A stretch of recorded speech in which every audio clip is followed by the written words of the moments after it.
वृंदावनेश्वरी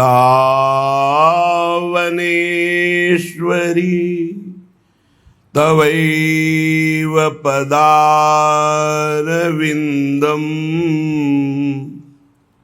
प्रेमामृतैकमकरन्द रसौघपूर्णम्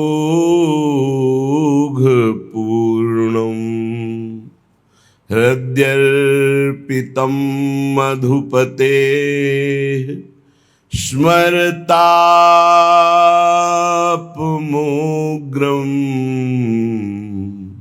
निर्वापयत्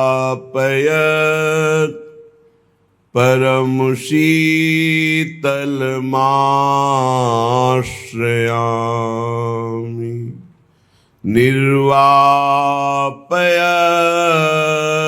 परमो शीतलमाश्रयामि।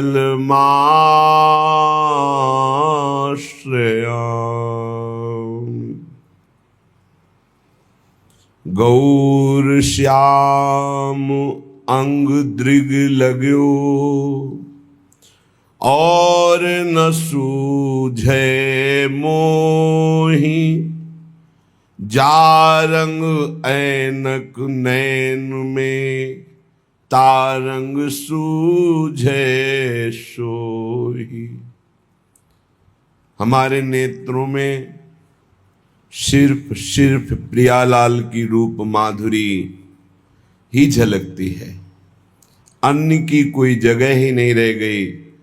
जैसे जिस रंग का हम चश्मा लगाते हैं वैसा ही रंग हमें पूरी सृष्टि में दिखता है।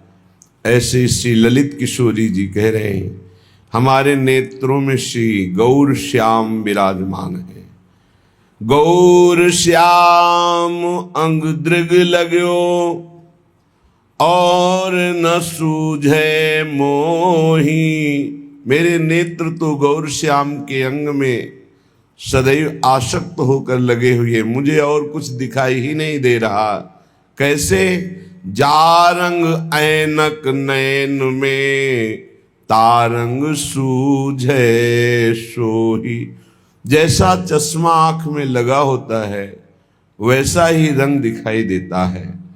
जब नेत्रों में प्रियालाल बस जाते हैं तो जिधर दृष्टि जाती है जड़ चैतन्य कछु नहीं दिखत, जहां दिखत तहां श्याम खड़े।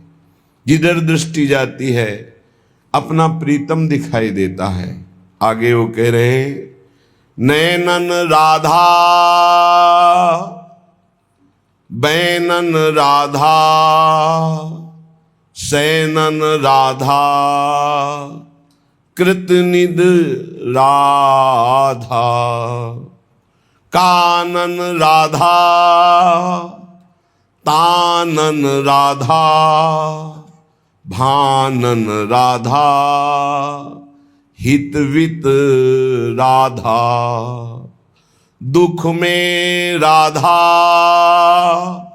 सुख में राधा मुख में राधा उर्चित में राधा। ललित किशोरी इत उत राधा जित देखो मैं तित तित राधा। नैनन राधा बैनन राधा सैनन राधा कृतनित राधा। मेरे वाणी बिकी हुई है, ये राधा किशोरी के नाम रूप लीला धाम गुण में ही सदैव रमण करती है। ये अनन्य निष्ठा आए बिना प्रेम रस का अनुभव बहुत दुर्लभ है। बिकी हुई वाणी, अब और कुछ नहीं। रसना कटो जो अन रटो निरखि अन फुटो नैन। श्रवण फुटो जो अन सुनो श्री राधा जस बैन। बाहर के जनों को विश्वास हो कि ना हो, आप तो महल में वास करने वाले वृंदावन रजोप सेवी रसिक संग करने वाले हैं। आपको तो दृढ़ निष्ठा हो जानी चाहिए, अनन्य टेक हो जानी चाहिए। राधा नाम, राधा चरणारविंद, राधा रूप, फिर आप देख लीजिए क्या आपके जीवन का परिवर्तन होता है। श्री ललित किशोरी जी कह रहे हैं, नैनन राधा, मेरे नेत्रों में राधा, बैनन राधा, मेरी वाणी में राधा, सैनन राधा, केवल इशारे राधा किशोरी के ही देखते हैं। क्या इनका इस समय इशारा है, क्या रुचि है इनकी। कृतनित राधा, हमारे जितने भी कर्म हैं वो सब राधा किशोरी के लिए है। कानन राधा, श्रवणेन्द्रिय में बस राधा जस, राधा नाम, राधा रूप महिमा, राधा धाम महिमा, इसके अलावा और कुछ रुचता नहीं है।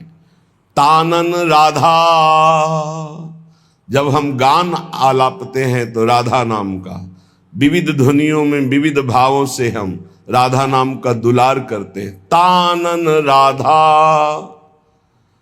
भानन राधा, हितविद राधा, हमें अनुभव है तो राधा का, भान हो रहा है तो राधा का, और हमारा सब विधान हित का राधा ही करती है। दुख में राधा, परिस्थिति आती है पर बड़ा मंगल विधान होता है। जब दुख की परिस्थिति आवे तो टूटना नहीं। कोई ऐसा अद्भुत मंगल विधान है आगे जो आप देख नहीं पा रहे हैं, चुपचाप राधा राधा राधा कहते हुए निकल चलो। ये दुख का मार्ग आता है, सबके जीवन में आता है, लेकिन सहनशील ही आगे बढ़ पाता है, नहीं तो अश्रद्धा कर देता है।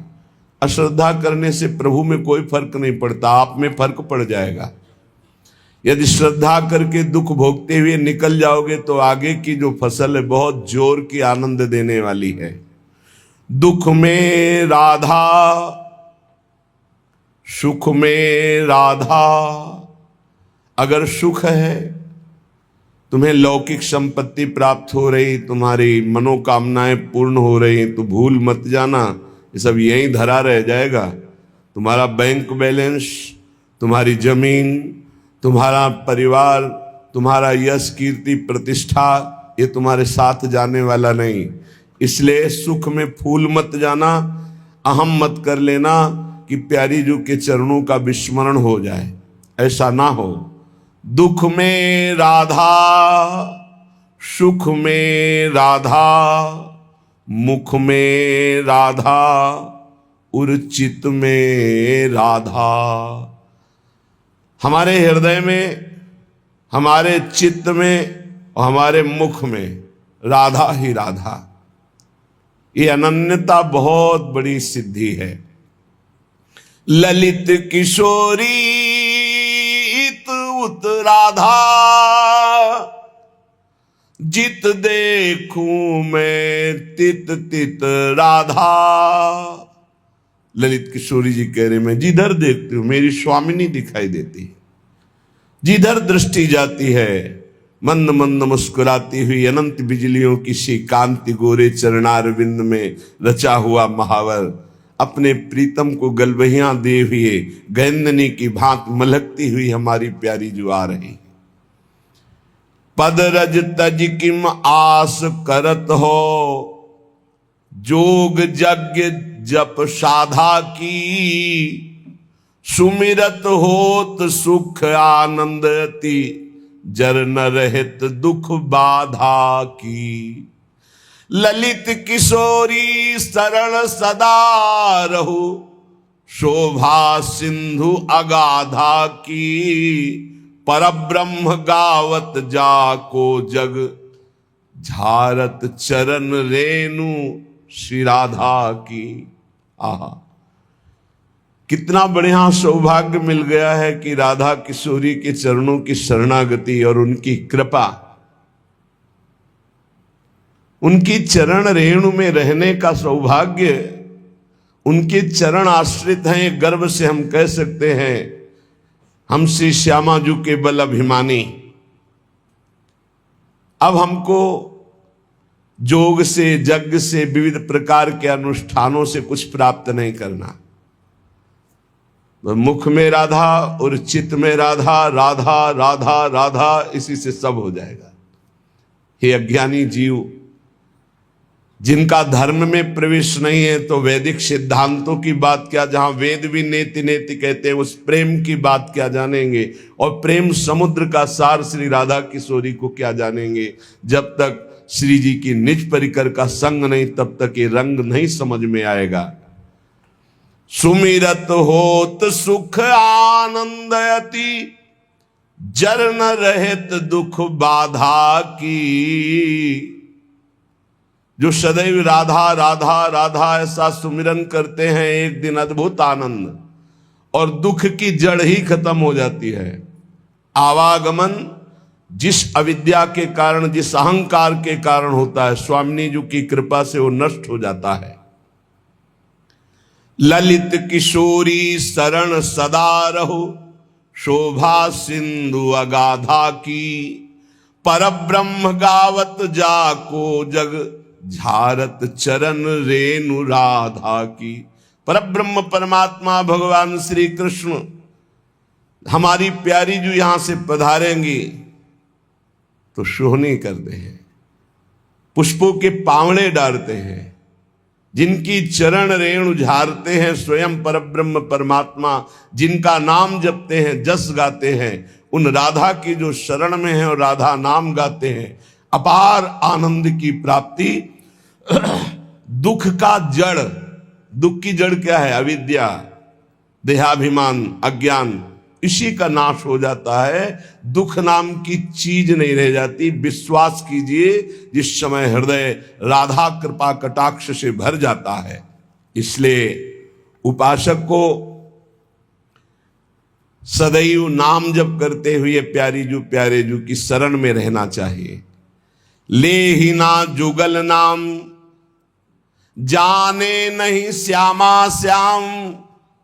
काम के गुलाम उठ भोर ही ते पाए परे।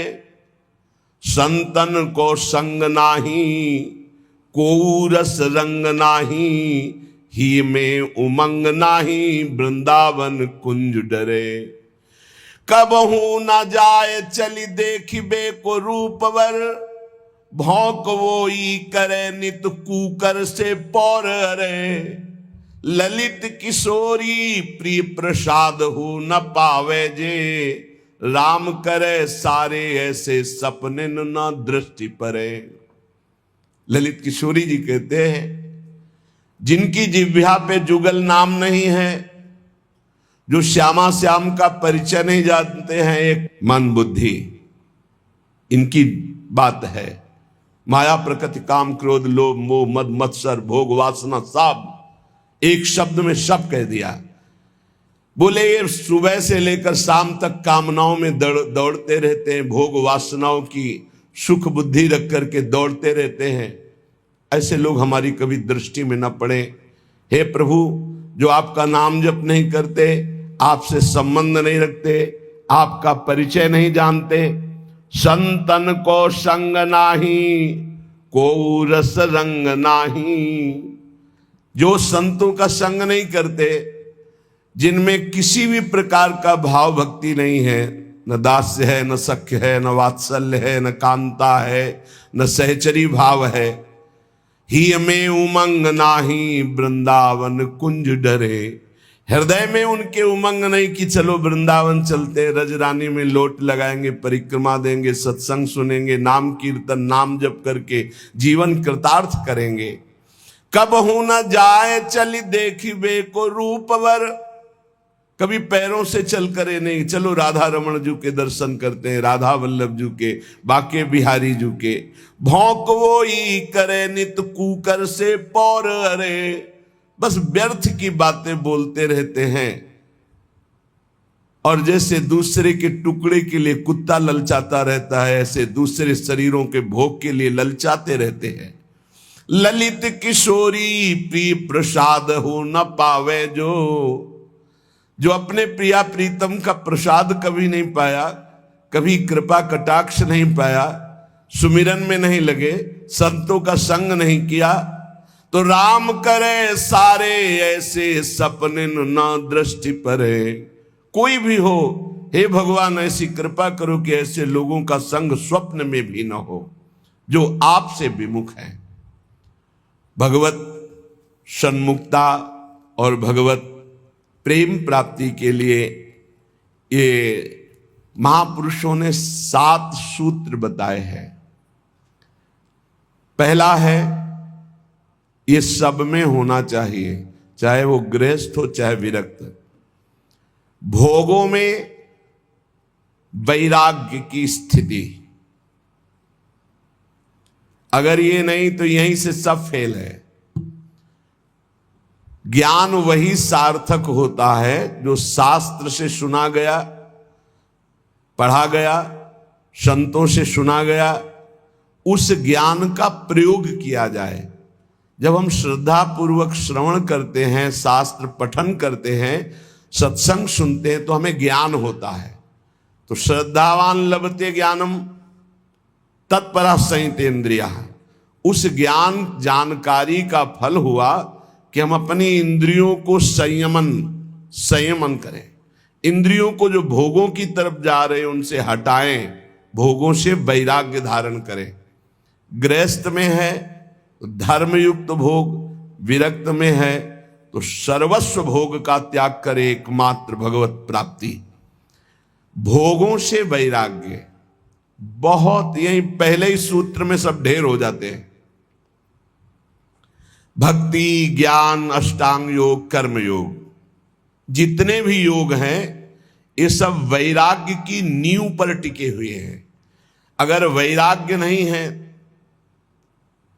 परम पूज्य श्री सद्गुरुदेव भगवान के साथ गिरिराज जी की परिक्रमा लगा रहे थे, जब पूज्य पंडित गया प्रसाद जी की समाधि आई, बोले आओ चलो बैठते हैं। हाँ बैठे।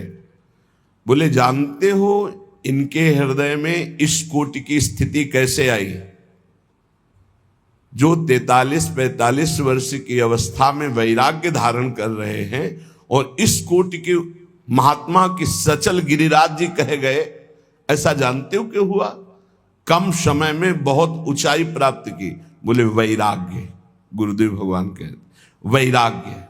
इस शब्द से तो अब तो किसी का परिचय ही नहीं लग रहा है। कोई बिरला वैराग्य शब्द से परिचय, नहीं तो वैराग्य का भी दिखावा दंभ हो रहा है। शुद्ध वैराग्य, भगवत प्राप्ति के मार्ग के उपासक को शुद्ध वैराग्य। वैराग्य किसी भी वस्तु, व्यक्ति, स्थान में जो भोग्य वस्तु है, हमारे अंदर भोग वृत्ति ही ना रह जाए उसे वैराग्य कहते हैं। भोगने की इच्छा ही ना रह जाए उसे वैराग्य। और ये होता है निज सुख बिन मन होई की थीरा। जब निज सुख का अनुभव होने लगता है तो वैराग्य बड़ा दृढ़ होने लगता है। रसबल छूटे जो विषय तबही तो सुख होए। जब नाम का रस मिलने लगता है, प्रभु का आनंद मिलने लगता है, तो मन स्थिर होने लगता है। भोगों से राग रहित वृत्ति हो जाती है, घृणा लगने लगती उन भोगों से। जैसे वमन देख करके किसी की भी रुचि खाने की नहीं होगी, ऐसे उस वैराग्यवान की दृष्टि भगवान की समस्त माया भोगों से होती। रमा विलास राम अनुरागी तजत बमन जिन बड़भागी। जो बड़भागी जन है वो बमन के समान भगवान की इस माया के विलास का त्याग कर देते। रमा विलास राम अनुरागी तजत बमन जिम जन बड़भागी। वो जन, भगवत जन, बड़भागी जन हरि की माया के भोगों को ऐसे त्याग देते हैं जैसे वमन। और एक महामहिम बात कही गई कि त्याग का उनको अभिमान नहीं होता, जैसे विष्ठा त्याग का किसी को अभिमान नहीं होता। मलवत त्याग, त्याग भी तो कैसा? मलवत। जैसे कोई मल त्यागने के बाद कभी गर्व नहीं करता कि मैंने तो 500 ग्राम मल त्यागा, ऐसे ही समस्त मायाकृत भोगों का मलवत त्याग कि उस त्याग का अभिमान नहीं। त्याग तो किया पर त्याग के अभिमान का त्याग नहीं किया तो फिर लाभ नहीं मिलेगा। त्याग तो किया घर का, लेकिन घर के राग का त्याग नहीं किया। अभी त्याग का अभिमान बकाया है। वो भगवान जब कृपा करेंगे तब वो नष्ट होगा। जब तक वो नष्ट नहीं होगा तब तक अनुराग या भगवत मार्ग में आगे नहीं बढ़ सकते। तो वैराग्य, भोगों के प्रति स्वाभाविक आकर्षण रहता है। मना कष्टान इंद्रियाणि प्रकृति स्थान कर सती। बार बार इस विषय को समझो, यही मूल विषय है। भगवत प्राप्ति कठिन है, यही विषय कठिन दिखाता है। अगर भोगों के राग का त्याग हो जाए तो भगवत प्राप्ति कठिन नहीं है, कठिन है भोगों के राग का त्याग करना। तो ये पहला सूत्र है, भोगों में वैराग्य की दृढ़ भावना होना। जो भोग भगवत विमुख करने वाला है उससे दृढ़ वैराग्य। इतना प्रार्थना समझ लीजिए कि शास्त्र विरुद्ध आचरण करने वाला बहुत पछताएगा, बहुत जलेगा, बहुत दलदल में फंस जाएगा। कभी शास्त्र की आज्ञा का उल्लंघन मत करो, कभी गुरुजन संत जनों की आज्ञा को हल्के में मत लो। अगर जिन्होंने हल्के में लिया वो फंस गए और परम पद से दूर हो गए। माना कि तुम 4 धनियों को रिझा करके करोड़पति कहला सकते हो, माना कि तुम्हारे पास बहुत वैभव हो सकता है, लेकिन प्रियालाल की प्राप्ति नहीं कर सकते।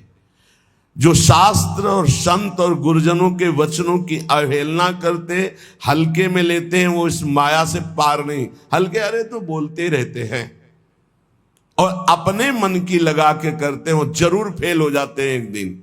देख लेना, समय आने पर देख लेना, हमारे शब्दों को देख लेना कि आप ऐसे दलदल में फंसेंगे, आप ऐसी अशांति में फंसेंगे, आप ऐसे मोह राग में फंस जाएंगे जिससे प्रियालाल छूट जाएंगे, जिनके लिए आप चले। इसीलिए जानबूझकर सर्वस्व का त्याग किया जाता है प्रभु के लिए। अपने संपूर्ण ममत्व को, अपने संपूर्ण अहम को जब प्रभु के चरणों में समर्पित कर देते तब दृढ़ भक्ति होती है। इसलिए भोगों में दृढ़ वैराग्य की भावना, ये नींव है परमार्थी की। और यही पहली सीढ़ी से लाखों फिसल जाते हैं, फिर बैलेंस बना के चलते हैं। किसी भी तरह जीना है बस। अब वो उद्देश्य नहीं रहा भगवत प्राप्ति, भगवत प्रेम, वो उत्साह नहीं रहा निरंतर भगवत भजन का। दूसरा बहुत सुंदर ये 7 सूत्र हैं। कुविचार, कुकर्म और कुसंग, इनका त्याग हो जाना चाहिए। कस्तरति कस्तरति मायाम यह संगास त्यजति। बोले कौन तरता है, कौन तरता है माया से? बोले यह संगास त्यजति, जो संग का त्याग कर देता है। संग बहुत जहर है, बहुत जहर है। अगर आप समझ पाओ तो, हमारी बात को पकड़ लोगे तो कभी दुखी नहीं रहोगे, सदैव सुखी रहोगे। भगवत भाव से संग करो। अन्य कोई भी भाव अगर संग में आ गया तो रोना पड़ेगा, दुखी होना पड़ेगा, पछताना पड़ेगा, हाथ मींजना पड़ेगा। विश्वास कीजिए, तुम भगवान के हो इसलिए तुम्हें फंसा तो कोई सकता नहीं, पर तुम्हें रोना पड़ेगा, तुम्हें तड़पना पड़ेगा, तुम्हें पछताना पड़ेगा। संगास त्यजति यो महानुभाव सेवते, जो भगवत विमुख का संग त्याग कर देता है, भगवत सन्मुख कराने वाले महापुरुषों का सेवन करता है। माया से मुक्त होने के लिए 2 बातें बहुत अनिवार्य है। यो महानुभाव सेवते, महापुरुषों का संग करता रहे, और यह संगास त्यजति, अन्य सब संगों का त्याग करता रहे। कुविचार, कुविचार कब हमारे अंदर आते हैं, अधिकार कब करते हैं? एक तो पूर्व कर्मों के अनुसार कुविचार होते हैं। जैसे बचपन से कुछ आदतें ऐसी गंदी होती हैं जिनको हमने कहीं सीखा नहीं, पढ़ा नहीं, दिखाया नहीं गया, सुनाया नहीं गया, पर वो अंदर से है और वो भजन के द्वारा मिटती है, नहीं तो पूरे जीवन और अन्य जन्मों में भी बनी रहती है, क्योंकि पूर्व गलत किए हुए कर्म का संस्कार जीव के अंदर रहता है। दूसरा, इस जन्म का कुविचार होता है। पूर्व जन्म का कुविचार जब तक हम उसका क्रियात्मक रूप नहीं लेंगे तब तक उसमें दम नहीं है। पूर्व जन्म के द्वारा कुविचार ये होता है कि पूर्व जन्म के किए हुए कर्म का कुविचार जो होता है, हम इस समय बिल्कुल सही ढंग से चल रहे हैं लेकिन हमारे अंदर वो आकर्षण हो रहा है, वो खान पान का, वो भोग का, वो नाना प्रकार की दुर्विचारों का, क्योंकि वो संस्कार हैं, उन्हीं को भजन के द्वारा नष्ट करते। दुर्वासना मम सदा परिकर्षयन्ति। और एक होता है इस जन्म का, ये बहुत खतरनाक होता है। पूर्व जन्म का तो मंद होता है, वो विचार आया और चला गया, अगर उसको पकड़कर क्रिया में उतार दिया तब तो संस्कार बहुत दृढ़ हो गया, अगर क्रिया नहीं उतारी तो वो आया कुविचार नष्ट हो जाएगा। अब जो इस जन्म का कुविचार, उससे बचने की बहुत जरूरत है। इस जन्म का कुविचार होता है गंदा दृश्य देखा, जैसे अजामिल ने कुविचार उदय हुआ और वैश्यागामी बन गया। गंदा दृश्य देखा, जैसे शौभरी ऋषि ने कुविचार उदय हुआ, 50 राजकुमारियों से ब्याह किया। सुनना, देखना और बोलना, इन तीन का विचार पर बहुत प्रभाव पड़ता है। हम गंदी दृश्य देख रहे हैं, गंदे संग करके गंदी बातें सुन रहे हैं, गंदी बातें बोल रहे हैं, तो हमारे विचार गंदे ही होंगे पक्का, क्योंकि जो हम देखते हैं, सुनते हैं, बोलते हैं, वही हमारा मनन होता है, वही हमारा विचार बनता है। इस जन्म में कुविचार को रोक दो।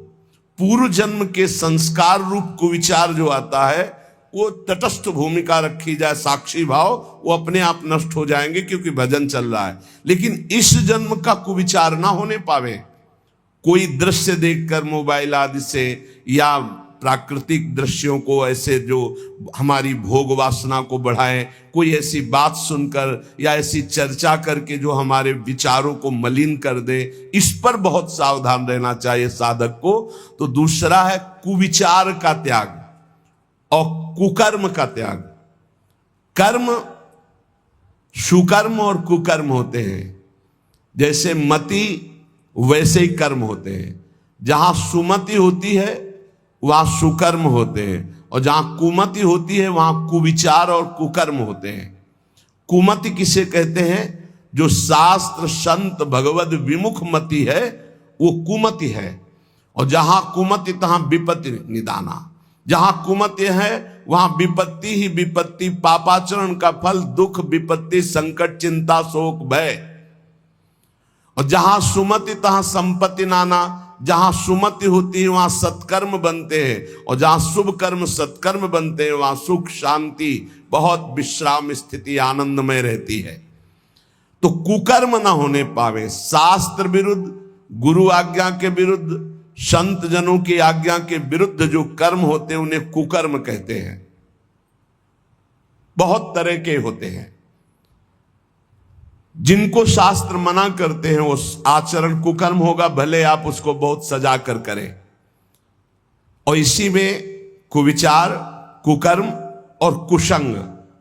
कुसंग दो प्रकार का होता है, एक वृत्ति का होता है, एक व्यक्ति का होता है।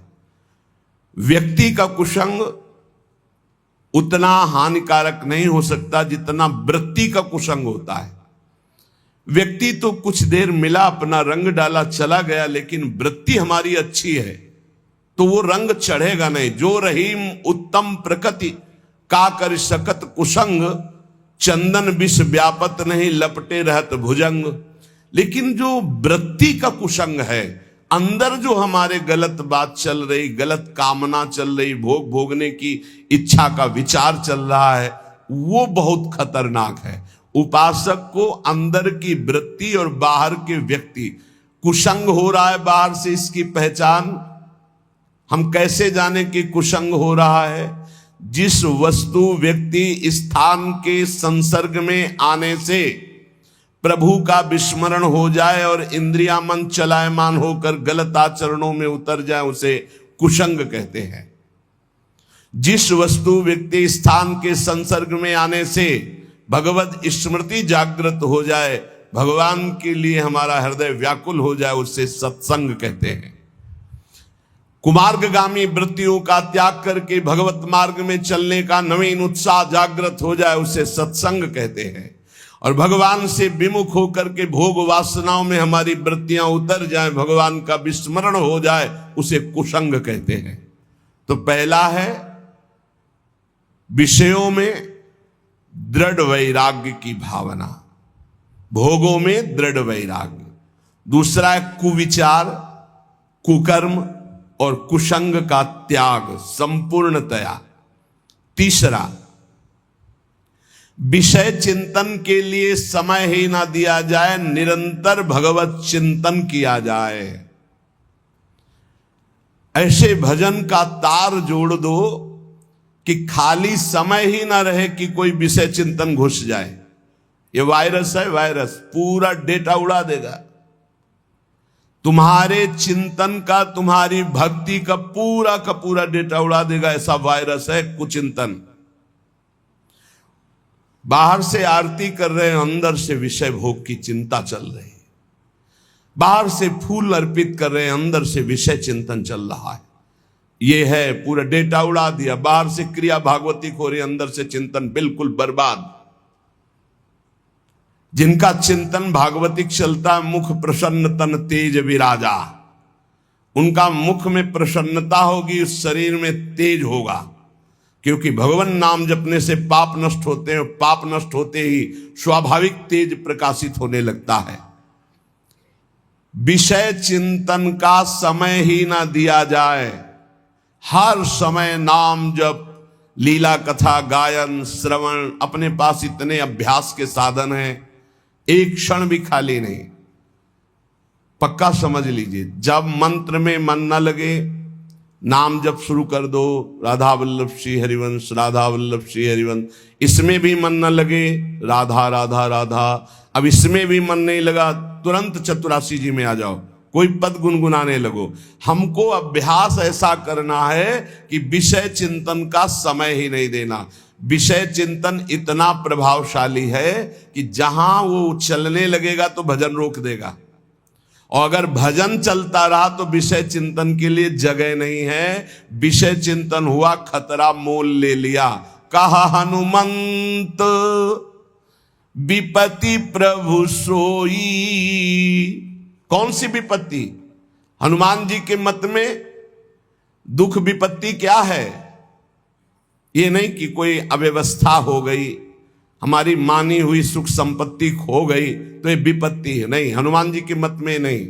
हनुमान जी के मत में विपत्ति क्या है? कह हनुमंत विपत्ति प्रभु सोई, जब तब सुमिरन भजन न होई। सबसे बड़ी विपत्ति वही है जब भगवान का सुमिरन न होकर विषय चिंतन हो रहा हो। सर्वनाश, तेरा सर्वनाश हो। सर्वनाश का मतलब होता है बुद्धि का नाश। बुद्धि नाश ही सर्वनाश है। जहां भगवत स्मृति गई, स्मृति भ्रंशात बुद्धिनाशो, और बुद्धिनाशात प्रणश्यति, प्रणश्यति सर्वनाश हो गया। तेरा सर्वनाश हो जाएगा। सर्वनाश का मतलब तेरी बुद्धि भ्रष्ट हो जाएगी, तेरी बुद्धि सत्य निर्णय के योग्य नहीं रहेगी। यही सर्वनाश है। शास्त्रीय पद्धति में सर्वनाश का स्वरूप है बुद्धि का भगवान से विमुख होकर भ्रष्ट हो जाना। तो विषय चिंतन का स्थान ही मत दो, इतना भगवत चिंतन। इसीलिए अव्यावृत भजनात् देवर्षि नारद जी कहते हैं, निरंतर भजन चलता रहे। भजन की ये साधक कोई बिरला पकड़ पाता है। अंतर रहित निरंतर तैल धारावत भगवत चिंतन। श्वास श्वास में नाम, नाम में श्वास, दोनों एक हो जाए, एकम एक। श्वास ही नाम, नाम ही श्वासा, नाम श्वास को भेद मिटावे। एकम एक हो जाए, श्वास और नाम बिलग नहीं, नाम और श्वास बिलग नहीं। एकतार भगवत भजन चल रहा है। तीसरा, विषय चिंतन का स्थान ही ना दिया जाए, इतना भगवत चिंतन का अभ्यास तारतम्य बना ले। कभी सत्संग सुन रहे, कभी भगवत चर्चा कर रहे, कभी नाम जप कर रहे, कभी नाम कीर्तन कर रहे, कभी लीला गुण गायन, कभी प्रभु के रूप माधुरी के चिंतन में डूबे, कभी प्रभु की महिमा का स्मरण करके रोमांचित हो रहे। ऐसे एक तार चिंतन चलाया जाता है। चौथा, अपने इष्ट देव के नाम में अपार रति। अपने शब्द है, इष्ट देव तत्व रूप में सर्वत्र विराजमान है, पर अपने वो हैं जिनको गुरुदेव ने दिया है। जो गुरुदेव नाम देते हैं उसी नाम में रति करनी चाहिए। ये बहुत सौभाग्यशाली साधक पकड़ पाएंगे। नहीं, मनमानी साधना करने की बहुत अहम में प्रेरणा होती है, लेकिन गुरुदेव प्रदत्त साधना में, गुरुदेव प्रदत्त नाम वाणी में ये बहुत जोर की बात है। अपने इष्ट देव के नाम में अपार रति। अपार रति, जागृत स्वप्न सुषुप्ति स्फुरत में राधा पदाब्ज छटा। बस किशोरी जू के चरणारविंद की अद्भुत रति और नाम, अन्य नहीं, सब प्रभु के नाम। लेकिन हमको जो कुछ मिला, राधा राधा, किसी के प्रमाण देने की जरूरत। ये तो श्री जी सुनवा रहे हैं इसलिए बोल रहे हैं, बिल्कुल सत्य मानिए। ये प्रभु करवा रहे हैं इसलिए हो रहा है। मेरे प्रभु ही हैं, दूसरा कोई नहीं है। और उनको क्या समझाना, वो तो सर्वज्ञ सबके हृदय में बैठे हैं। आप जानो ना जानो, गुरु प्रसाद से इतना तो पता चली गया है कि इन सब मंदिरों में केवल भगवान ही बैठे हैं। चाहे जड़ मंदिर हो, चाहे चैतन्य मंदिर हो, एकमात्र प्रभु। तो अब वो आज्ञा किए हुए हैं, इसलिए चर्चा हो रही है। ये हमारा जीवन है, तुम बोलो ना बोलो, ये हमारा प्राणाधार है, हमारा सर्वस्व है। और जिन साधनाओं का तुम्हें परिचय नहीं, वो साधना करके हमको ये राधा नाम मिला है और तुमको फिर ही सुनने को मिल रहा है। इसलिए तुम्हें विश्वास पता नहीं कितना है। हमारा तो जीवन है, प्राण है, ना नर्क स्वर्ग अपवर्ग की कोई त्रास या चाह है। ये बस नाम न छूटे, जो गुरुदेव ने दिया ये नाम न छूटे। दाता राधा नाम, हितजू महाराज ने, गुरुदेव ने राधा नाम दिया, जो सिंहासन पे बिरा। सर्वस्व सब कुछ, अब नहीं, अब नहीं। वेदान्न पे संन्यस्त, अब न लोक का भय, न वेद का भय, न शास्त्र का। अब तो एकमात्र केवल राधा राधा राधा। पकड़ लो पकड़ लो, नहीं हवा आई है, जा रही है। क्या दे सकते हो? आपके पास है क्या? आप में चैतन्य शक्ति मेरे प्रभु की है, आपका शरीर रचा मेरे प्रभु का है, आपके पास जो भोग सामग्री वो प्रभु के द्वारा दी हुई। तो हम तुमसे मांगे या प्रभु से? हमारे तो सिर्फ आप हो। दे सकते हो तो दुख दे दो, सुख आप मत देना। हाँ, बस इतनी जरूर बात है कि जो आपके द्वारा दी हुई निष्ठा है, जो आपके द्वारा दिया हुआ चिंतन है, इस पर बाधा न पड़े। ये आप कृपा करते रहो और दुख दो और दो, जितना दे सकते हो और देते रहो। क्योंकि हर दुख में आपकी शरणागति पुष्ट होती है, हर दुख में आपका चिंतन विशाल होता है, हर दुख में आपका सानिध्य अनुभव होता है। इसलिए हमें प्रभु की दो शक्तियां हैं, एक भक्ति और एक माया। आ जा इधर तो आनंद सिंधु में हिलोरे ले, और इधर जा तो माया के समुद्र में डूब, जहां काम क्रोध लोभ मोह मद मत्सर है। बुद्धि का खेल नहीं। अगर श्रद्धा रखते हो, भाव रखते हो, तो विश्वास करके मान लो, और ये जन्म निहाल ना हो जाए तो वृंदावन की भूमि से कहता हूं, देख लेना। परम पावन वृंदावन का कण कण राधा नाम की प्रीता प्रदान करता है। तुम क्या जानोगे राधा नाम को? इसीलिए जिनको ये श्रद्धा और विश्वास है, और जिन्होंने वर्ण किया है श्री राधा किशोरी के चरणारविंद को कि हमारे गुरु के चरणारविंद हैं, तो अपने आराध्य देव के नाम में अपार रति। बस राधा राधा राधा। वेद भगवान की श्वासों से प्रकट हुए, किसी की लिखा पढ़ी नहीं है। वही भगवान अपनी जिह्वा से राधा राधा रटते हैं। तुम्हें देखना है तो वृंदावन की रज का सेवन करो, यमुना रस रानी का अवगाहन करो, यहाँ की लताओं का आलिंगन करो, यहाँ के रसिकों का संग करो। तुम देख लोगे श्री कृष्ण कैसे अशुभ प्रवाह करते हुए राधा राधा रटते हैं। वो राधा नाम हम यश गान करते हैं। और जिन जिन को विश्वास हो गया है तो देख लो, आप जो दुख आवे उसको सहज में भोगते हुए आगे बढ़ो। इस राधा नाम का फल जब आएगा तो बताने लायक नहीं रहोगे, लेकिन जहां होगे वहां परम शांत, परम आनंद और दुख का लेस नहीं होगा, विश्वास कर लीजिए। पांचवा, अपने इष्ट के गुणगान में, अपने इष्ट की महिमा में, अपने इष्ट के पावन चरित्रों में दृढ़ आसक्ति हो जानी चाहिए। जहां हमें प्रिया प्रीतम की बात सुनने को मिले, जहां हमें इष्ट के सिद्धांत, इष्ट के सेवा पद्धति, वही हमारे कान लगने चाहिए। ऐसा सत्संगी इस रस का रसास्वादन नहीं कर सकता कि जहां मन आया वहां सुन रहे हैं, जो मन आया सुन रहे हैं। हमें जब दिल्ली जाना नहीं तो हमें किलोमीटर गिन के क्या करना है? हमें बिहारी जो जाना है, हमें राधा वल्लभ जो जाना है, हमें अपने मार्ग को देखना है। इष्ट मिले और मन मिले, मिले भजन रस रीति, तहा निसंक है मिलिए तासो की जय प्रीति। हमें जाना है दास दासो हम के मार्ग में, और सुने हम ब्रह्मास्मि की पूरी चर्चा तो हमारे किस काम में आएगी? वो मार्ग ही हमारा नहीं है। अपने मार्ग को पहले समझे। हमें जाना है प्रिया प्रीतम के पास, और वो है इधर, और हम भागना इधर, खूब दौड़ना शुरू कर दे तो कभी जिंदगी में नहीं पहुंच पाएंगे। अपने मार्ग में चले, अपने आराध्य देव के गुण चरित्र लीला श्रवण करने का आसक्ति का भाव रखे।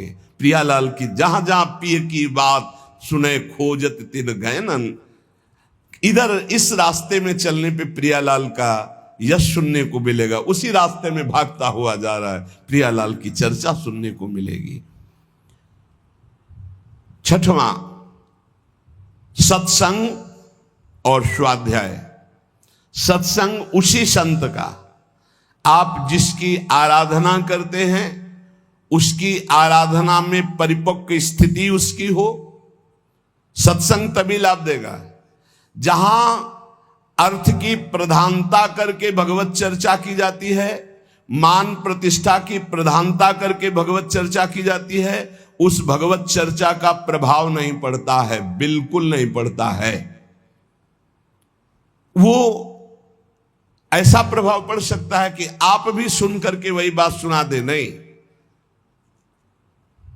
जब वक्ता का उद्देश्य श्री कृष्ण और श्रोता का उद्देश्य श्री कृष्ण आराधना के लिए ही भले सकामता हो, पर श्री कृष्ण आराधना के लिए, परिवार श्री कृष्ण है, हमारा कर्तव्य श्री कृष्ण के लिए है, तो हे श्री कृष्ण साईं इतना दीजिए जामे कुटुंब समाए, मैं भी भूखा ना रहूं और साधु न भूखा जाए। चलो ऐसी कामना करके तो वो श्रोता और वक्ता दोनों परम पद के अधिकारी होते हैं। भगवान की चर्चा अर्थ प्रधानता का भाव लेकर या मान प्रतिष्ठा का भाव लेकर फिर वो रंग नहीं लाएगी। सूत जी सुना रहे हैं, 88,000 ऋषि सुन रहे हैं। क्या सूत जी का भेंट क्या है? इतने बड़े बड़े महात्मा पुलकित हो रहे भगवत चर्चा सुन के, ये देख के सूत जी महाराज पुलकित हो रहे। श्री सुखदेव जी भगवान की चर्चा कर रहे हैं, परीक्षित का परम कल्याण, और न जाने कितने ब्रह्म ऋषि बैठ करके सुन रहे हैं। गोकर्ण जी चर्चा कर रहे हैं, धुंधकारी का परम कल्याण, न जाने कितने महाभागवत बैठकर भगवत चर्चा कर रहे हैं। सत्संग जो केवल प्रभु के लिए किया जाए उसे कहते हैं। सत्संग का उद्देश्य स्वांता सुखाय तुलसी रघुनाथ गाथा, भगवान के पावन जस, भगवान के सिद्धांतों का वर्णन केवल भगवत प्राप्ति के लिए। सत्संग उसी में स्वाध्याय, उसी ग्रंथ का नित्य स्वाध्याय करे जो इष्ट की प्रीति बढ़ाता है। हर वृत्ति अपने इष्ट से जुड़ जाए उसे योग कहते हैं। परमात्मा में चित्त वृत्ति का पूर्ण रूप से समाहित हो जाना, स्थिर हो जाना, इसे योग कहते हैं। अगर शारीरिक क्रिया केवल योग की जाए तो शरीर स्वस्थ रहेगा, लेकिन मन अस्वस्थ रहेगा, क्योंकि मन विषयों का चिंतन करने वाला है और विषय दुख योनया है, तो विषयों का चिंतन करने वाला मन अशांत रहेगा। इसलिए विषय चिंतन त्याग करके बार बार मन को अपने इष्ट में लगाएं, प्रभु में लगाएं, तो सच्चा योग हो जाएगा। तेषाम सततयुक्ता नाम भजताम प्रीति पूर्वकम ददामि बुद्धि योगम तम येन माम उपयांति ते। तो हम अपने अनुकूल जो इष्ट के भावना को बढ़ाता चला जाए, ये हमारे अनुकूल है। हमारे अनुकूलता किसको लेकर के है? श्री कृष्ण अनुकूल लेन, श्री प्रियानुकूल लेन, आराध्य देव के अनुकूल। तो हम ऐसे ही ग्रंथों को पढ़ें, ऐसे ही सिद्धांतों को समझें जिससे हमारे इष्ट की प्रियता बढ़े। सत्संग और स्वाध्याय बहुत संभल कर करें। सत्संग ऐसे संत का जिसके श्रवण मात्र से भोगों से वैराग्य और भगवत अनुराग बढ़े। अपनी असत वासनाओं का त्याग करके सत मार्ग में हमारा मन दौड़ने लगे, उसे सत्संग प्राप्त हुआ है। स्वाध्याय अपने इष्ट की प्रीति प्रदान करने वाले शास्त्र से। और सातवां, पूर्ण इष्ट का भरोसा और कृपा पर दृढ़ विश्वास करके निश्चिंत हो जाना। हमारी हो गई, भगवत प्राप्ति हो गई। ये बात आ गई, भगवत प्राप्ति हो। विश्वास कर लो, ये विश्वास तभी होगा। बहुत चिंतन हुआ हजारों बार। कल एक बोर्ड लिख के खड़े थे कि दरिया भी तेरी, लहर भी तेरी, नौका भी तेरी, खेने वाला भी तेरा, तो अब डूबने का भय कैसा? बोर्ड लिए कोई महाभागवत जन से लिख के बहुत हजारों बार चिंतन हुआ। क्या बात है, दरिया भी तेरी क्योंकि तू ही दरिया बला है, लहर भी तेरी क्योंकि उस दरिया की लहर भी तू ही है, भव समुद्र भी तू है, भव समुद्र की लहर भी तू है, और इसकी नौका भी तू है पार, और पार करने वाला खिवैया भी तू है। अब मुझे डूबने का भय क्या, क्योंकि दरिया भी तू है, लहर भी तू है, केवट भी तू है, नौका भी तू है, अब क्या डूबने का भय।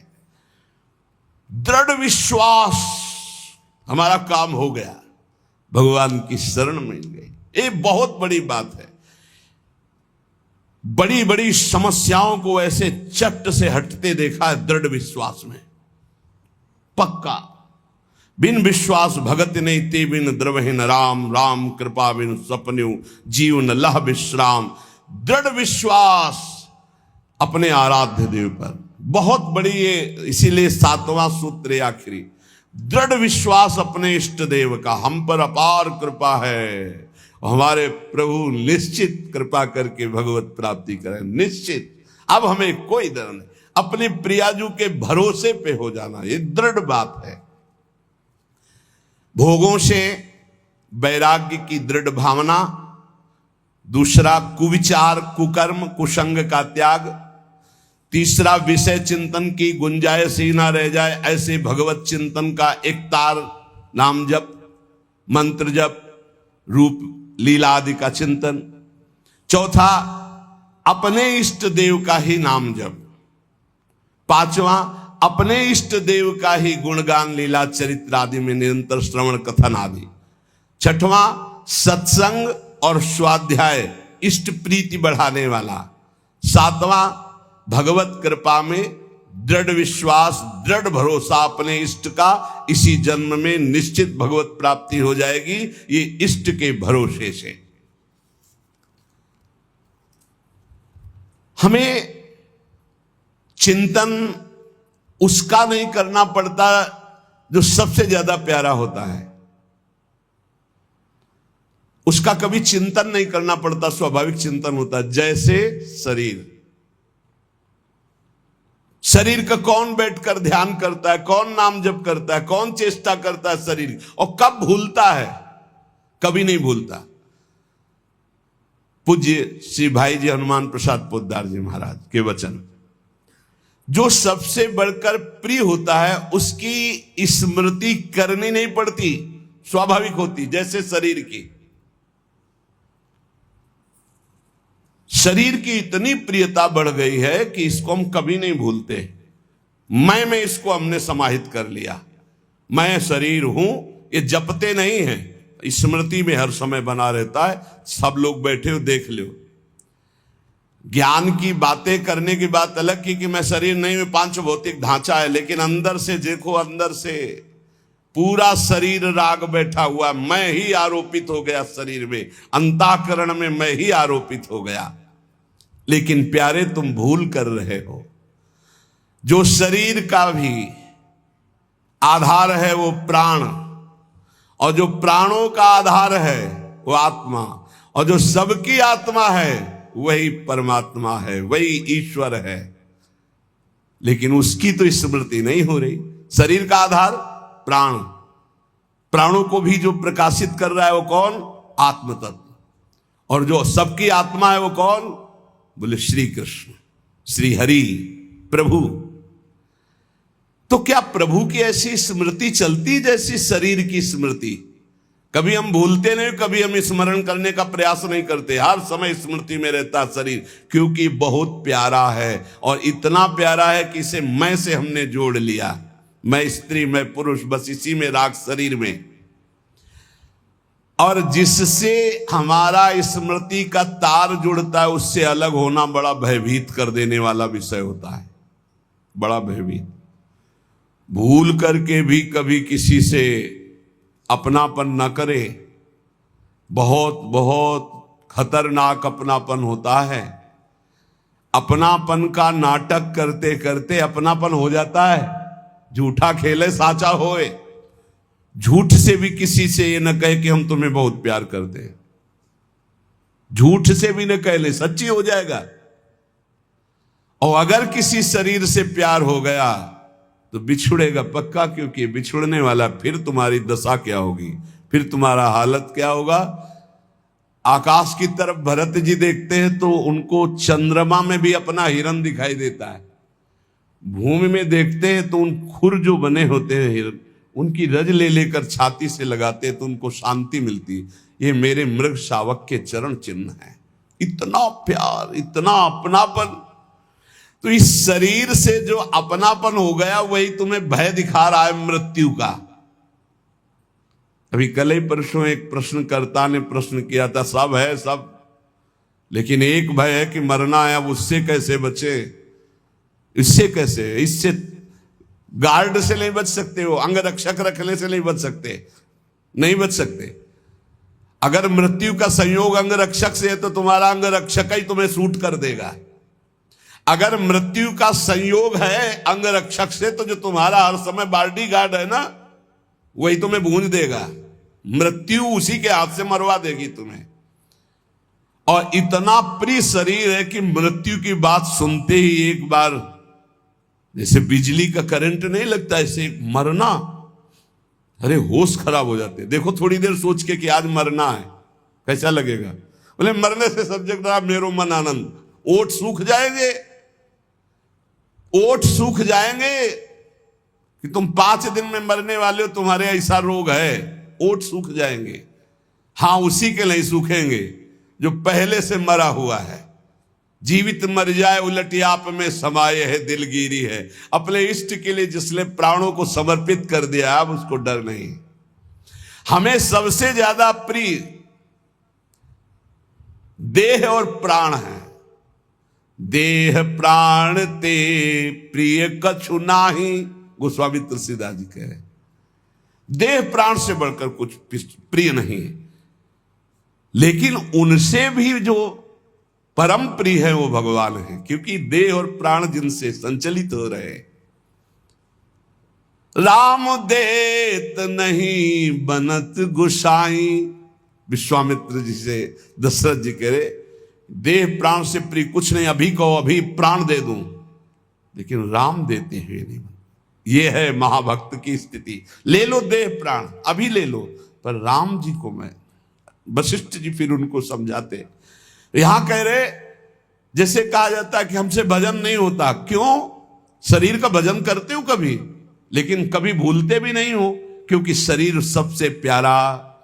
इसके बाद ये हाथ में कैंसर हो गया, इतना काट दिया जाए तो तुम्हारे प्राण बच जाएंगे, तो देह से भी अधिक प्रिय प्राण, तो हम इतना हाथ कटवा देंगे, इतना पैर कटवा देंगे।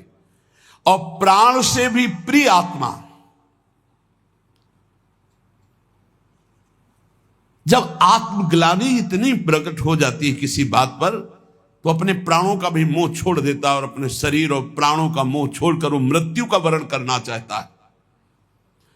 और जो सब आत्माओं की आत्मा है वो प्रभु है। पूज्य भाई जी महाराज कह रहे, यदि ये क्षण भर के लिए तुम्हारी बात समझ में आ जाए कि जिससे हमें देह प्रिय लग रहा है, जिससे हमें प्राण प्रिय लग रहे हैं, वो भगवान के कारण लग रहे हैं। अगर ये बात समझ में आ जाए तो भगवान को भुलाया ही नहीं जा सकता। जैसे देह अभिमानी कभी देह को नहीं भूल सकता, ऐसे देहा भाव को जो भगवान के चरणों में, जो प्राण प्रियता को भगवान के चरणों में मदगत प्राणा हो गए, मच्चित्ता मदगत प्राणा, ऐसे महापुरुषों का भजन निरंतर चलता है। ये जो कहा जाता है कि 1 घंटे सुबह 1 घंटे शाम भजन कर लिया करो, ये प्राथमिक कक्षा के विद्यार्थियों को कहा गया है, अध्यात्म के विद्यार्थियों को। ये प्रथम कक्षा की बात है। ये 11 माला जप लो, 12 पद पढ़ लो, शुरुआत तो करो। यहां घंटे की गणना का बात नहीं कर रहा, भाई जी कह रहे घंटे की गणना की बात नहीं कर रहा, यहां प्रीतम की प्राप्ति की बात कर रहा हूं। और वो होता है सतत स्मरण से। क्षण भर के लिए भी हृदय में भगवत स्मरण का तार ना टूटे, अभी ऐसा अभ्यास बन गया, निश्चिंत हो जाओ, आप भगवत प्राप्त हो चुके हो, आपको चिंता नहीं करनी। कुछ ही दिनों में स्थितियां जागृत हो जाएंगी। निरंतर एक तार भजन जिनका चल रहा है, जिसका एक तार भजन चल रहा है, उसके हृदय की झांकी का पर्दा हट जाता है त्रिगुण माया का, और अपने हृदय में ही नारायण या गौर श्याम को हृदय निकुंज बसइए, वो हृदय में अपने प्रभु को देखता है। इसे कहते हैं अनन्य चेता सततम। जो अनन्य चेता सतत है, नित्य निरंतर, ये बहुत अमृतमय शब्द है। यही बचपन में गुरु जी ने बैठा दिया था, बलिहारी गुरु आपने जो गोविंद दियो बताए, यही बता दिया था कि बच्चा हर श्वास हर क्षण नाम जप, हर क्षण मंत्र चिंतन, खाली न रहे, यही साधना है। तो नया जीवन था, पता में और कुछ था नहीं, जो गुरुदेव ने बताया बस उसी पे चल पड़े। वही जब बड़े बड़े महापुरुषों से सुना शास्त्रों में तो लगा बलिहारी प्रभु ने प्रारंभ में ही बता दिया गुरु रूप धर करके। नित्य चिंतन में रहने वाला भगत ये अनुभव कर लेता है कि नित्य प्राप्त भगवान की नवीन प्राप्ति। ध्यान से सुनो, जो निरंतर भजन करता है, नित्य प्राप्त भगवान की नवीन अनुभूति, नवीन अनुभूति। जब हृदय में चिंतन चलता है तो फिर बाहर से भगवान चले जाएं या आ जाएं कोई फर्क नहीं पड़ता। ये बहुत, जैसे बिलोमंगल जी ने श्री भगवान के लिए अपनी आंखों को शांत कर लिया, अब नहीं देखने देंगे संसार को, और चल पड़े वृंदावन के लिए। तो जो पूर्वाभ्यासी जिनके नेत्र नहीं होते वो तो चल सकते, लेकिन तत्काल जो नेत्र फोड़े थे तो मार्ग में चले तो एक लठिया ले ली थी। अभ्यास न होने के कारण मार्ग से हट करके एक कुआं था, उस कुएं में गिर गए। अब जिसका कोई नहीं है उसके तो नंदनंदन है, पुकारा हे देव हे कृष्ण, अब आप ही मेरे हो। भगवान की आवाज गंभीर मेघ के समान, बाबा ये लाठी ऊपर उठाओ, और खींच के बाहर कर दिया। उन्होंने विचार किया कि मेरी लाठी तो इतनी बड़ी नहीं थी कि केवल लाठी पकड़कर इस 50 हाथ कुएं से नीचे निकाला जाए। इसका मतलब ये कर तुम अकर तुम अन्यथा कर तुम भगवान ही हैं। तो धीरे से लाठी के सहारे हाथ बढ़ाया, हाथ पकड़ा। जे ही हाथ पकड़ा तो ठाकुर जी ने झटक करके हाथ छुड़ाया, पर स्पर्श होते ही अपार आनंद। तब वो कहते हाथ छुड़ाए जात हो निबल जान के मोही, हृदय ते जब जाओगे तो सबल सराहू तोय। बूढ़ा हो गया हूं, निर्बल हो, हाथ छुड़ाकर चले जा रहे हो, आप बलवान हो, नवकिशोर हो, जाओ, लेकिन हृदय से चले जाओ तो तुम्हें सबल और बहादुर जानूं। हृदय से अब तुम्हें नहीं जाने देंगे, हर समय स्मृति के तार से हम तुम्हें बांध कर रखेंगे। तो भगवान ही हाथ पकड़कर वृंदावन लाए थे बिल्व मंगल जी को। भगवान की स्मृति भगवत प्राप्ति का वर्तमान में स्वरूप है। हर समय भगवत स्मरण चल रहा, आप भगवान में हैं। 1 घंटे 2 घंटे नियम वाला यहां प्रसंग नहीं कह रहे, इतनी संख्या पूरी करो, हम संख्या की बात नहीं कर रहे, हम गणना की बात नहीं कर रहे, हम भगवत प्रेम प्राप्ति की बात कर रहे हैं, जिसमें कोई गणना नहीं, कोई संख्या नहीं, पर हर श्वास हर सेकेंड नाम से जुड़ा हुआ होना चाहिए। ये खास बात है। आरंभिक साधकों के लिए ठीक है गणना नियम, प्रारंभिक जो साधना में लगे हैं, लेकिन हम उन भगवत प्रेमी महान भाग्यशाली उपासकों की बात कर रहे हैं जिनका एक ही उद्देश्य है भगवत प्राप्ति। तो उनके लिए संख्या नहीं, गणना नहीं, एक क्षण भी विस्मरण ना होने पाए, उठते बैठते खाते पीते हर परिस्थिति में। लघुशंका हो रहे तो नाम चल रहा है, शौच हो तो नाम नहीं छोड़ना है। हिसाब किताब तो हरि संभाले, अधाधुंध दरबार हमारा चलेगा। कितने हुए तुम देख लेना, तुम गिनो बैठ के। हम तो अधाधुंध शुरू, राधा राधा राधा राधा राधा। गणना तुम करो, फल फूल तुम ही हो, तुम्हें क्या फल चाहिए, तुम ही हमारे फल फूल हो। ये मस्ती भगवत प्राप्ति, क्या चिंता क्या परवाह। क्षण भर के लिए यदि प्रीतम की स्मृति ना हटे तो हिसाब किताब की बात प्रीतम संभालें। हम नाम जापक कि हृदय में आराध्य देव की ऐसी झांकी प्रकट होती है कि क्षण भर के लिए कभी विस्मरण नहीं हो सकता। ऐसी स्थिति में वो सो रहा होता है तो भजन होता है। छाती में अगर कान पवित्र हो तो लगा के छाती देखो, आपको सुनाई देगा नाम चल रहा है। ये एक गूंज सी उठती है। प्रेमी जनों को इतना नाम प्यारा हो जाता है कि स्वयं भगवान आकर कहें कि नाम के जप का फल है मेरा दर्शन, देखो मेरा दर्शन हो गया, छोड़ दो नाम जप। तो भक्त कहेगा कि महाराज दंडवत, आप चले जाओ, मैं आपका नाम नहीं छोड़ सकता। ऐसा नाम प्रेमी पूज्य भाई जी महाराज कह रहे हैं। और इतना प्रिय नाम होता है कि अगर वही नाम निरंतर जप रहा दूसरा कोई बोल दे तो दौड़ पड़ेगा उसकी चरण धूलि लेने के लिए। ओ, इसने राधा बोला, ये तो परम पावन, उसकी चरण धूलि माथे पे लगा दे के। प्रीतम का नाम लेने वाला, प्रीतम की चर्चा सुनाने वाला, प्रीतम के समान प्यारा लगने लगता है नाम जापक को। प्रीतम का कोई भी प्रसाद, वस्त्र, भोग प्रसाद, इत्र प्रसाद, फूल प्रसाद, कुछ भी वो प्रीतम से बढ़कर के प्यारा लगता है। ऐसा लगे तब जानना कि अब हमारे हृदय में भक्ति का रंग। प्रसाद खड़े हो गए, प्रसाद की परिक्रमाचार की, दंडवत की। ओहो, आज तो राधा वल्लभ लाल जी बरस पड़े प्रसाद। माला, ओहो अहो भाग्य। इत्र जरूर ऐसे मुख से, ओहो अहो भाग्य, आज तो श्री जी की अपार कृपा हो गई, इत्र प्रसाद मिला, आज तो श्री जी का चरणामृत मिला, आज तो श्री जी का उच्छिष्टामृत मिला। अपने इष्ट की कोई भी सैया, चरण चिन्ह, पादुका, वस्त्र, कुछ भी देख करके हृदय में जब आनंद उत्पन्न होने लगे, रोमांच होने लगे, तो समझना चाहिए हमारे हृदय में इष्ट प्रेम का रंग चढ़ रहा है।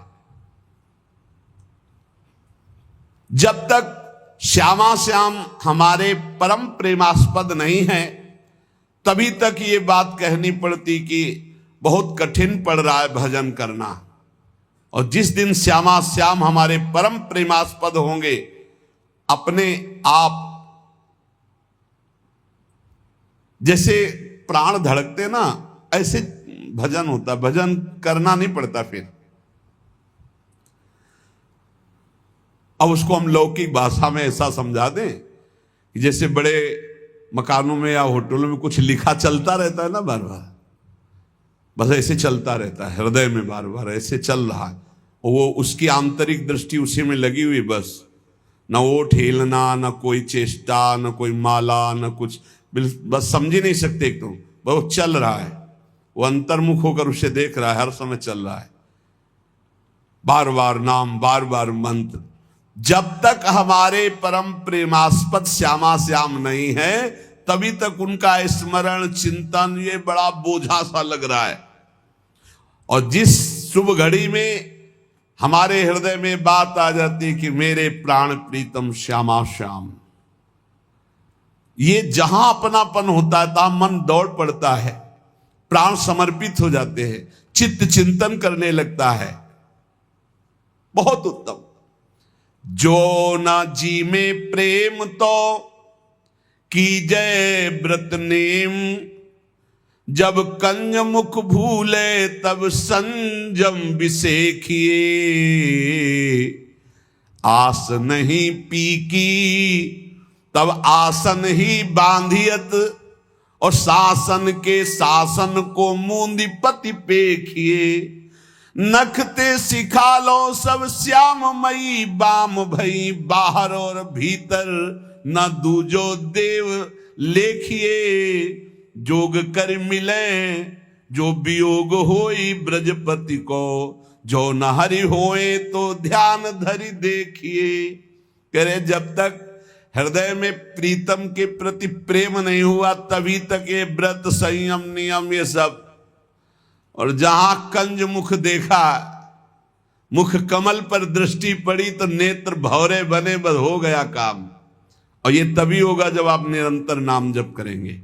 नाम जप से रूप प्रकाशित होता है, विश्वास कर लो, देखी रूप नाम आधीना, नाम नहीं तो रूप का जो वास्तविक रूप प्रभु का उसका दर्शन नहीं होता। और जब प्रीतम के आशा नहीं है तो फिर सांसों को रोकिए, आसन बांध कर बैठिए, नहीं तो प्रीतम की आशा में जो डूबा है चलते फिरते उठते बैठते भाव समाधि में रहता है, हर समय भाव समाधि रहती है। नख से शिखा तक ब्रज युवती श्याममयी है, उसके हृदय में श्याम सुंदर, बाहर श्याम सुंदर। जोग तो तब करे जब वियोग हो, हर समय स्मृति के संयोग में अपने प्रीतम बने रहते हैं। योग कहते हैं अप्राप्त की प्राप्ति को, प्राप्त के अभाव को कहते हैं वियोग। यहां स्मृति में इतना तार जुड़ा हुआ है कि प्रभु एक क्षण के लिए भी कभी दूर नहीं होते।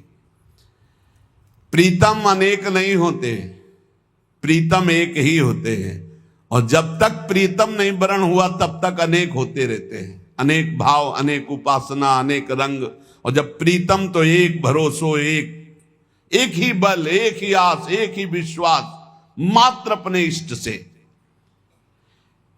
जगत में समस्त प्रियता, प्रियतर पदार्थ ये सब प्रीतम को समर्पित हो जाते हैं तो भजन करना नहीं पड़ता, स्वाभाविक भजन। बस साधना इसी बात की है, जगत में कोई व्यक्ति प्रिय न रह जाए, कोई पदार्थ प्रिय न रह जाए, कोई पद प्रिय न रह जाए। प्रीतम का प्रतिद्वंदी अगर एक भी वस्तु है तो निरंतर भजन नहीं चलेगा, अंतर डाल देगा वो वस्तु को ही। एक महात्मा कई असरफियां किसी भक्त ने दी तो गीता के बस्ता में बांध लिया। कह रहे प्रतिद्वंदिता नहीं बर्दाश्त है प्रभु को, प्रभु के प्यार में बंटवारा नहीं होना चाहिए, केवल श्री कृष्ण।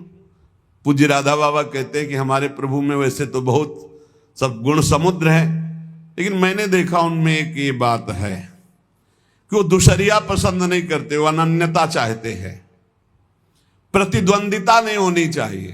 तो जब शरीर छूटने का समय आया तो चिंतन पहुंच गया, वो असरफी रखी यार, बोल देते तो बता देते कि इनका संत भंडारा कर देते। इतने में प्राण छूट गया तो सांप बन करके बस्ता में जो गीता का बस्ता उसमें बन के बैठना पड़ा।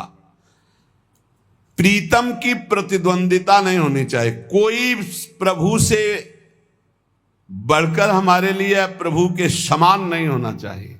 अगर कहीं कुछ प्यारा है तो घसीट ले जाएगा हमारा चिंतन, फिर अनन्य चिंतन नहीं हो पाएगा।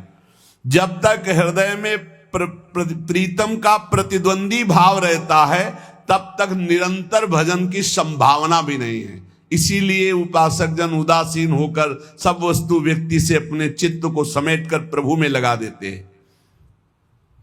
देवर्षि नारद जी इसीलिए इस भजन, इस प्रेम की उपासना का उदाहरण देते, यथा ब्रज गोपिका नाम, सब कार्य परिवार के करते हुए चित्तवृत्ति प्रभु श्री कृष्ण में किसी से भी प्यार नहीं, न पुत्र से, न परिवार से, न क्रिया से, लेकिन क्रियाएं सब हो रही, पुत्र परिवार भी है। ये बड़ा आश्चर्यमय स्थिति, और किसी से अपनापन नहीं, एकमात्र प्रभु श्री कृष्ण से।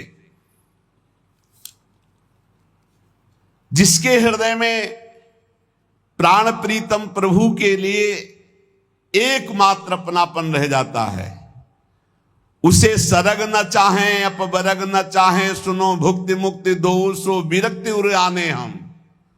न स्वर्ग की चाह, न नरक का भय, न मोक्ष की चाह, न भोग की चाह। एक ब्रजचंद कृपा मंद मुस्कान ही में लोक परलोक को आनंद जी जाने हम। बस इष्ट मुस्कुरा दिए, यही जीवन का परम लाभ। इसलिए प्रीतम छवि नैनन बसे, पर छवि कहां समाए, भरी सराय रहीम लकी आप पथिक फिर जाए। प्रेमी के लिए प्यारे की प्रत्येक वस्तु प्यारी होती है, अपनी कोई प्यारी वस्तु व्यक्ति स्थान नहीं रह जाता है। ये परीक्षा हो सकती है जीवन में, आता है मोड़। जब आप प्रेम मार्ग में आगे बढ़ेंगे तो हमारी कोई प्रिय वस्तु व्यक्ति स्थान नहीं है, इसकी परीक्षा होगी। तन प्राण तन संबंधी भोग सामग्री, तन संबंधी रिश्ते नाते, एक तरफ ये है, एक तरफ प्रभु हैं। अब परीक्षा होगी आपको, गुरु प्यारे हैं, प्रभु प्यारे हैं, या ये प्यारे हैं। तुम्हारा तन, तुम्हारे तन संबंधी, तुम्हारे तन संबंधी भोग सामग्री, एक तरफ प्रभु, एक तरफ कौन प्यारा है। पक्ष आ गया गुरुदेव, पक्ष आ गया इष्ट देव, जीत गए।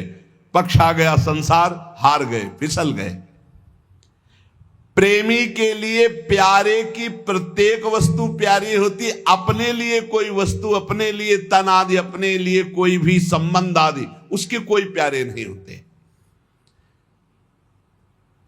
कहीं कहीं तो प्रेमियों ने बढ़ करके बात दिखा दी, वो सबके बस की बात नहीं। जैसे मोहरत ध्वज से आरा चलवा दिया, तुम्हारा तन, तुम्हारा प्राण, तुम्हारा पुत्र, सब कुछ मेरे लिए, चलो चलाओ आरा।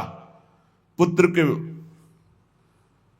जरा इस बात पर विचार करके देखो तो हम सब जितने के जितने हैं, सब जीरो पे आ जाएंगे, नंबर ही नहीं मिलेगा। इस प्रश्न के उत्तर में नंबर ही नहीं मिलेगा। और बात तभी बनती है, उच्च कोटि का समर्पण तभी होता है जब अत्यंत प्रिय तन और प्राणों का भी समर्पण हो जाए। आपके लिए मैं प्राण समर्पित करता हूं। पंच प्यारे की जो स्थापना गुरु गोविंद देव सिंह जी ने की थी, वो यही की थी। बोले मुझे तुम्हारा रक्त चाहिए, बूंदो बूंद नहीं, हम गर्दन उड़ाएंगे, फिर हम तुम्हें विजय दिलाएंगे। खड़ा हो सभा में कोई। काफी देर में एक खड़े हुए, अंदर गए, आवाज सी आई कि मानो गला काट दिया। देखा लाल नाली में से रक्त जा रहा है, फिर बाहर आया वैसे रक्त रंजित तलवार। दूसरा कोई खड़ा हो तो ऐसे 5 खड़े हुए थे अलग अलग। बस अंदर जाके 5 को निकाल के लाए और बोले ये है, इनसे अब 1 से 1.25 लाख लड़ाऊंगा, क्योंकि इन्होंने प्राणों का त्याग कर दिया गुरु के लिए। अब इनका बल विक्रम देखना। ऐसे ही हमारा प्रीतम है। हे श्री कृष्ण, आप हमारे प्राण प्यारे हो। ठीक है, हम देखेंगे प्राण प्यारे हैं या श्री कृष्ण प्राण प्यारे हैं। प्राण प्यारे हैं या श्री कृष्ण प्राण प्यारे हैं। एक बार खेल है, दांव लगा दो, प्राणों की बाजी लगा दो। बहुत महंगी चीज मिल रही, प्राण बहुत सस्ते हैं। प्राण तो भोगों में भी दे दिए हैं। प्राण दिए ये प्रेम न पइये, ऐसो महंगो आय सकीरी। दौड़ पड़ो, ले प्राण प्रभु प्राण प्यारे, मुझे मिल जाओ। लेकिन सच्ची जितने अपने सत्संग सुन रहे ईमानदारी से पूछो, अगर मुहूर्त ध्वज जैसी परीक्षा ले तो अपने सब प्रणाम करके कि प्रभु अभी तो नहीं, कुछ दिन पढ़ाई और पढ़ेंगे, फिर आप परीक्षा लोगे तो भले प्रश्न। कोई बहुत ही वियोगी हो तो प्राण देने के लिए तैयार हो जाएगा कि प्रभु के जो वियोग में तड़प रहा उसके लिए तो फिर कुछ नहीं है। लेकिन अपने लोगों की बात जब आए कि भाई आरा चलाओ, तब हम मानेंगे भगत है जैसे मुहूर्त ध्वज के, तो हमें लगता है पूरा हाल खाली हो जाएगा कि महाराज अभी 10-5 महीना और थोड़ा साधन भजन कर ले। कोई ऐसा कहेगा साधक है विरक्त तो, और गृहस्थ है तो कहेगा कि अभी लड़का लड़की को थोड़ा संभलाना है, थोड़े दिन समय दो प्रभु। आप देखो अगर प्रभु वो परीक्षा ले तो हम सब फेल ही बैठे हैं, 0 ही आएगा, ले लड्डू खाओ और जाओ। और मरना तो है ही यार, एक दिन यम के दूत तुमसे पूछेंगे नहीं, आके अपने आप प्राण निकाल करके आपको यात्रा करनी पड़ेगी, यमपुरी की या भगवत धाम की या स्वर्ग की, जहां की आपकी तैयारी है, जितना माल आप इकट्ठा किए हो। एक बार प्रभु के लिए प्राणों को समर्पित करने में क्या हिम्मत करो, एक बार हिम्मत करो। बोले क्या हिम्मत करें, दुख आवे तो भी उबना नहीं, सुख आवे तो फूलना नहीं, निरंतर भूलना नहीं, नाम जब निरंतर चले, ये प्राणों का समर्पण है। शेष चर्चा आगे। श्री राधा वल्लभ लाल की।